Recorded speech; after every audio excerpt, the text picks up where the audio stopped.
वो है श्रीमद् भागवत सप्ताह भक्ति ज्ञान महायज्ञ।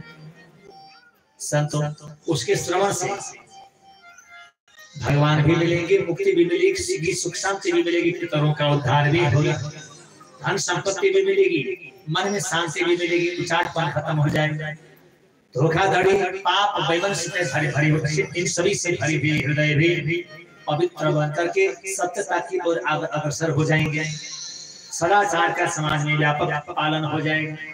ऐसा श्रीमद् भागवत सप्ताह भक्ति ज्ञान महायज्ञ आप लोगों को श्रवण करने की आवश्यकता है, क्योंकि जब राजा परीक्षित को 7 दिन में मृत्यु का श्राप लगा, उस समय संसार के बड़े बड़े ऋषि तपस्वी लोगों ने आकर के उनको अनेक प्रकार के उपाय सुझाए, परंतु कोई भी उपाय सच नहीं लगा, उन्होंने उस उपाय को आगे नहीं बढ़ाया। उसी समय किसी भी उपाय को मान नहीं रहे थे, उतने में साक्षात भगवान श्री सुखदेव जी वहां पर पहुंचे और भगवान श्री सुखदेव जी ने ऐसा दिव्य उपदेश किया। मात्र 7 दिनों में श्रीमद् भागवत कथा श्रवण करा करके राजा परीक्षित को मुक्ति पथ का अनुगामी बनाया और उन्होंने पहले ही घोषणा कर दी कि तुम्हें मुक्ति मिल जाएगी।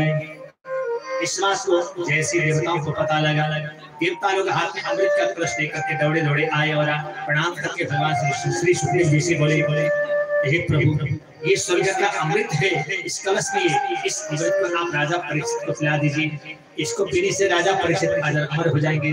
कृपया श्रीमद् भागवत की कथा अमृत हमें पिलाइए, जिसको पी करके हम धन्य धन्य हो जाएं, कृत्य हो जाएं। जानते हो भगवान श्री सुखदेव जी ने क्या कहा? खिल के हंसते हुए बोले, हंसते हुए कहने लगे, देवताओं तुम क्या कहते हो? कहाँ की मणि एक जैसी तुलना कैसे हो सकती है?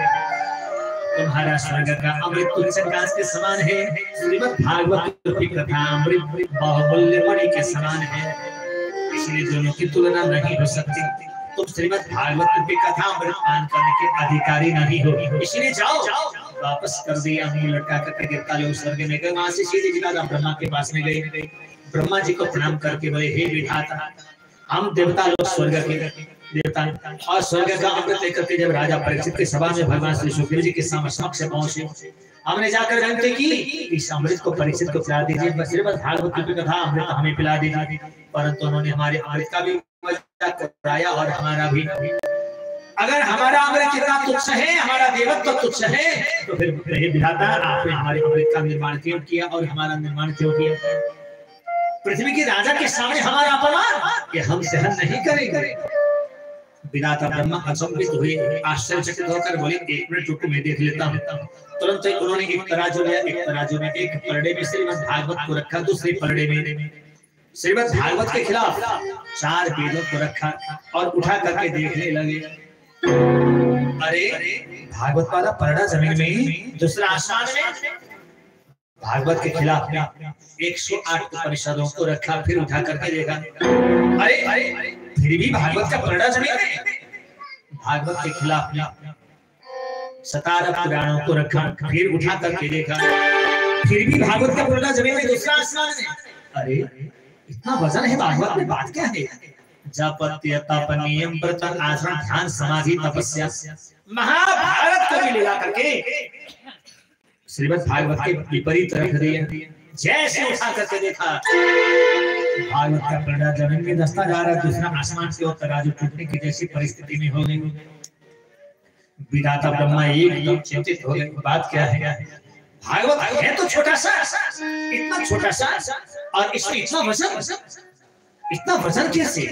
आखिर में इसमें है क्या? जरा देखो। जैसे पन्ना उलट करके देखा तो भीतर साक्षात भगवान श्री बालकृष्ण प्रभु बैठे हैं और सुमधुर बंशी बजा रहे हैं, वेणुनाद कर रहे हैं।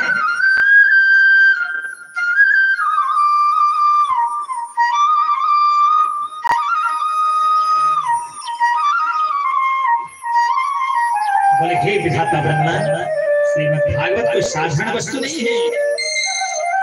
शब्द ब्रह्ममय रूप